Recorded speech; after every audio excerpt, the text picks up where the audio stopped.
Mumbai to Dubai under water train. आप सोच सकते हैं कैसा हो सकता है? हिंदू एक बुजदल कौम है। अच्छा। वो कभी भी जरूरत नहीं करेगा कि ऐसी एक देखिए, जिस तरह इंडिया जो है वो तरक्की कर रहा है, उसी तरह पाकिस्तान जो है उस रफ्तार से जो है उनके लोग जो है उस तरह नहीं तरक्की कर रहे। और हम कमजोर हैं, इसमें कोई शक नहीं है। तो ना हमारी अपनी कोई वैल्यू है, ना हमारी बात की कोई वैल्यू है। वो स्ट्रॉन्ग है तो उनकी बात की भी वैल्यू है, उनकी भी वैल्यू है। एक बात तो आप जान लें कि अगर ये प्रोजेक्ट हो गया तो ये दुनिया भर को हैरान करके रख देगा।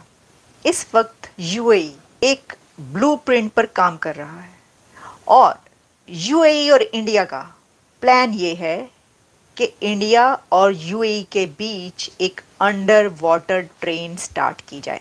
मुंबई से दुबई अंडर वाटर ट्रेन शुरू होने जा रही है।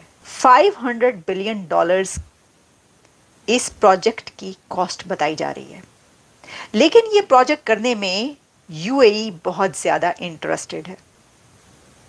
Mumbai to Dubai under water train, आप सोच सकते हैं कैसा हो सकता है? एक तो इसको एम्बिशियस प्लान इसलिए कहा जा रहा है कि अंडर वाटर ट्रेन बनाना कोई आसान काम नहीं है। अंडर वाटर ट्रेन बनाने के लिए आपको समंदर भर भर के पैसा चाहिए, अगर ये कहें तो गलत नहीं होगा। मिनिमम भी कह रहे हैं कि $500 बिलियन तो आप अलग निकाल कर रखते हैं। देखिए, जिस तरह इंडिया जो है वो तरक्की कर रहा है, उसी तरह पाकिस्तान जो है उस रफ्तार से जो है उनके लोग जो है उस तरह नहीं तरक्की कर रहे।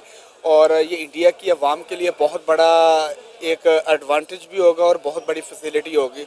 2 घंटे का आप ये सफ़र कह रही है। इसी तरह जो जापान में है इनिशिएटिव लिया है, जापान में भी अंडरग्राउंड जो है ट्रेन चल रही है समंदर में, तो उसकी उनकी आवाम को भी बहुत फ़ायदा। और इस तरह टूरिज़म भी बढ़ेगा और बाहर के लोगों की जो है इंटेंशन भी उस तरफ होगी। और इंशाअल्लाह ताला उम्मीद है कि पाकिस्तान भी जो है, हमें तो पाकिस्तान के बारे में सोचना है, पाकिस्तान भी इस तरह का इनिशिएटिव लेगा और पाकिस्तान की गवर्नमेंट जो है और यूएई की गवर्नमेंट के साथ कांटेक्ट करेगी।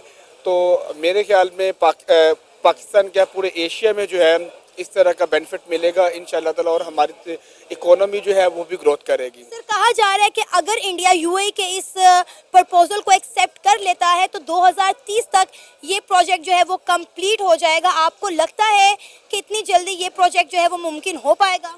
देखिए, मुझे तो लगता है कि 2030 आप कह रहे 2029 पे भी कंप्लीट हो जाएगा। इसकी रीज़न ये है कि जितनी टेक्नोलॉजी फास्ट चल रही है और जितनी दुनिया तेज़ी से आगे बढ़ रही है, पाकिस्तान को भी इस लिहाज से सोचना चाहिए और पाकिस्तान में भी इसी तरह का इनिशिएटिव लेना चाहिए। जो हमारा CPEC का मुआहदा है वो भी कंप्लीट होना चाहिए और इसके साथ साथ जो है हमारा समंदर जो बंदरगाह है कराची की, उसके साथ साथ कोई इनिशिएटिव लेना चाहिए ताकि हमारे जो टूरिज़म है वो बढ़ना चाहिए।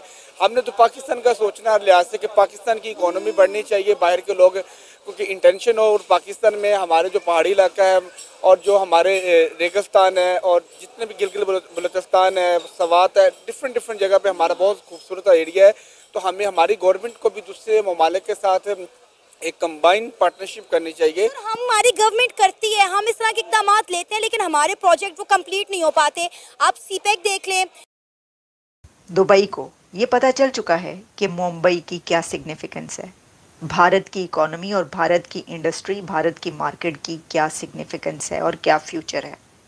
इसलिए दुबई और यूएई ये चाहते हैं कि वो एक अंडर वाटर ट्रेन ये प्रोजेक्ट स्टार्ट करें जिसमें Mumbai to Dubai under water train travel 2 hours में कंप्लीट हो जाए। सिर्फ 2 घंटों के अंदर आप मुंबई से बैठेंगे और दुबई पहुंच जाएंगे और दुबई से बैठेंगे और मुंबई पहुंच जाएंगे। वैसे ये एयर ट्रैवल इस वक्त 3 घंटे से ज़्यादा का है मुंबई टू दुबई, लेकिन अंडर वाटर ट्रेन के थ्रू ये हो जाएगा। लेकिन आप कहेंगे कि ये तो 1 घंटा 1.5 घंटा 2 घंटे कम हो जाएगा, ये तो ज़्यादा कम ना हुआ। आप ये नहीं जानते, एक तो ये कि ये भी बहुत ज़्यादा डिस्टेंस जो है ये कम होने वाली बात है कि आपका 1 से 1.5 घंटा 2 घंटे बच जाएं अगर आपका ट्रैवल हाफ हो रहा है। लेकिन सबसे बड़ी बात इसके अंदर ये है कि अंडर वाटर यानी कि अंडर सी जो टनल्स बनाई जाएंगी, वो जिस तरह आप सी वर्ल्ड देखने जाते हैं वो नज़ारे आपको मिलेंगे। ये टूरिज़्म का दुनिया का सबसे बड़ा प्रोजेक्ट बनने जा रहा है। ये प्रोजेक्ट कहा जा रहा है जब बन जाएगा और ये जब बल्कि दरमियान में ही होगा तो उसी वक्त दुनिया में ऐसे और प्रोजेक्ट स्टार्ट हो चुके होंगे कि ये तो हो सकता है। सेलिब्रिटीज, एक्टर्स, हॉलीवुड, कौन कौन पॉलिटिशियंस और कौन कौन नहीं जाता वहाँ पर, इंडिया आपको पता है। तो वो सिर्फ वहाँ पर नहीं जाएंगे, वो अब तो लोग इंडिया इसलिए जाया करेंगे कि उधर से हम ज़रा अंडर वाटर ट्रेन में बैठेंगे, अंडर सी ट्रेन में बैठेंगे, सी वर्ल्ड भी देखते हुए जाएंगे और हम दुबई भी पहुँच जाएंगे। अब जिसने दुबई जाना होगा ना, वो एयर ट्रैवल नहीं करेगा, क्योंकि एयर ट्रैवल तो पुरानी बात हो जाएगी ना। एयर ट्रैवल तो सब करते ही रहते हैं, ये तो ह्यूमंस के लिए एयर ट्रैवल एक पुरानी बात हो जाएगी। ये अब होगा, लोग कहेंगे ऊपर क्या नज़र आना है, ऊपर हम क्या देखते हैं, जो नज़ारे हम अंडर सी देखेंगे, हम तो सी वर्ल्ड देखते हुए जाएंगे। तो ये है प्लान, ये मैंने आपको इस प्लान के सारे फीचर्स बता दिए।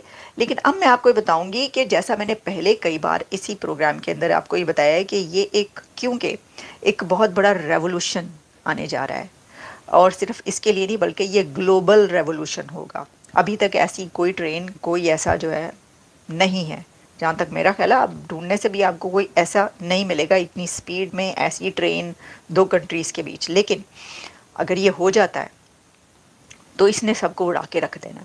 फिर आप देखिएगा कि हर कंट्री की कोशिश ये होगी कि वो ऐसा कोई प्लान करे और ऐसा कुछ करे। हाल ही में दुबई के क्राउन प्रिंस भारत आए और खुद प्राइम मिनिस्टर मोदी ने उनसे मुलाकात करी, और अब दुबई ने एक प्रपोज़ल भारत के सामने रखा है और दुबई ने प्रपोज़ किया है कि मुंबई और दुबई को अंडर वाटर ट्रेन से कनेक्ट किया जाए, और ये कनेक्शन के बाद जो डिस्टेंस होगी दोनों डेस्टिनेशंस की वो बहुत ही ज़्यादा कम हो जाएगी, और सिर्फ 2 घंटे में मुंबई से दुबई तक का सफ़र अंडर वाटर ट्रेन के ज़रिए तय किया जा सकेगा। ये एक रेवोल्यूशनरी आइडिया है और इससे बहुत से फ़ायदे होंगे। दोनों ही देशों को टूरिज़्म से लेकर ट्रेड तक सारी चीज़ें बूस्ट होंगी। और इस न्यूज़ के आने के बाद ही पाकिस्तान के अंदर खलबली सी मच गई। पाकिस्तान का मानना है कि जो मुसलमान ममालिक हैं उनको पाकिस्तान के साथ अच्छे रिलेशंस रखने चाहिए, ना कि भारत के साथ। लेकिन जब वो देखते हैं कि सऊदी से लेकर यूएई तक सारे देश जो मुस्लिम ममालिक हैं वो भारत के साथ अच्छे इकोनॉमिक रिलेशंस रख रहे हैं और प्राइम मिनिस्टर मोदी को अपना बड़ा भाई तक कहते हैं, ये सारी चीज़ें सुनकर पाकिस्तान बहुत ही ज़्यादा जलता है और नर्वस भी होता है, क्योंकि उन्हें पता है कि अगर भारत उनका स्पेस ले लेगा इन कंट्रीज़ में तो पाकिस्तान और भी ज़्यादा आइसोलेशन का शिकार होगा, और ये चीज़ पाकिस्तान को बिल्कुल भी नहीं चाहिए। इसीलिए पाकिस्तान हर संभव कोशिश करेगा इस प्रपोज़ल को सबोटाज करने के लिए, लेकिन पाकिस्तान अपने इरादों में कभी भी सफल नहीं हो सकेगा, क्योंकि इंडिया और गल्फ़ ममालिक के रिलेशंस अपनी हिस्टोरिक पीक पर हैं और आने वाले दिनों में ये रिलेशंस और थ्राइव करेंगे।